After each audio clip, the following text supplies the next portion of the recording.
pourquoi Lucifer a été précipité du ciel sur la terre. Vous savez pourquoi?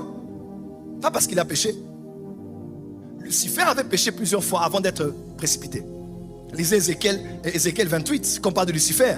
Il avait déjà commencé à faire des mauvaises choses, à faire déjà des coalitions. Dieu n'avait rien fait avec ça. Dieu l'observait. Mais on dit jusqu'au jour où l'iniquité fut trouvée en toi. Comment? Jusqu'au jour où le péché que tu commettais est maintenant entré en toi. C'est à cause de l'iniquité que je vais te résister et je vais te précipiter.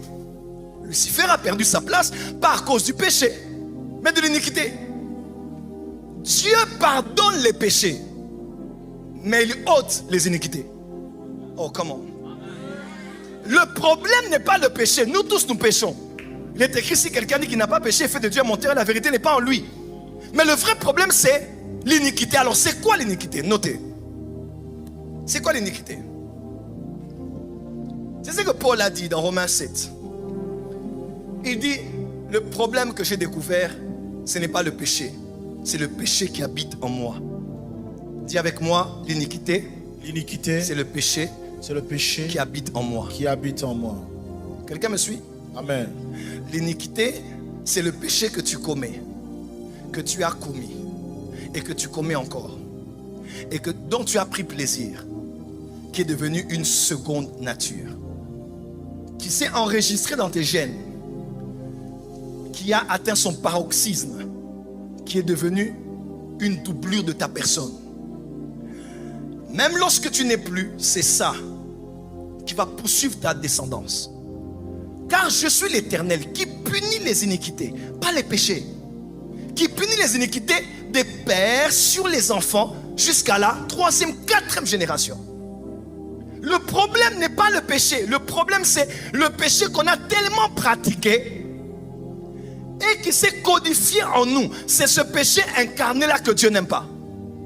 Mon fils, quand on parle de Jésus, on parle du mystère de la piété. Le mystère de la piété est grand. Il a été vu des anges, n'est-ce pas? Il a été emmené dans la gloire à la fin. Mais quand on parle de l'antichrist, on parle du mystère de l'iniquité. Pas du mystère du péché. Parce que l'iniquité, c'est le péché incarné. Comment? C'est le péché qui atteint son paroxysme. Frère, il y a des gens qui n'entreront pas au ciel, pas parce qu'ils ne sont pas sauvés, pas parce qu'ils n'ont pas prophétisé. Écoutez ce que Jésus dit, un bon arbre ne porte pas de mauvais fruits. À la suite, Jésus dit, le même texte, Matthieu, le même texte, quand il parle des arbres et des fruits, Jésus dit ceci. Il dit, plusieurs viendront en ce jour-là et diront quoi? N'avons-nous pas prophétisé en ton nom? N'avons-nous pas opéré des miracles? N'avons-nous pas guéri des malades? Mais il dira quoi? Éloignez-vous de moi, serviteurs du péché, serviteurs de l'iniquité. Ceux qui vont rater l'enlèvement, ceux qui vont rater le ciel ne sont pas ceux qui pêchent. Nous tous nous péchons, nous branchons tous de plusieurs manières. Mais ce sont ceux qui ont fait de ce péché-là une pratique. Ils aiment ça. Ils sont addicts à ça. Ils sont accros à ça. Et c'est devenu une seconde nature. C'est ça qui fera que on vous mette dehors ceux qui aiment et pratiquent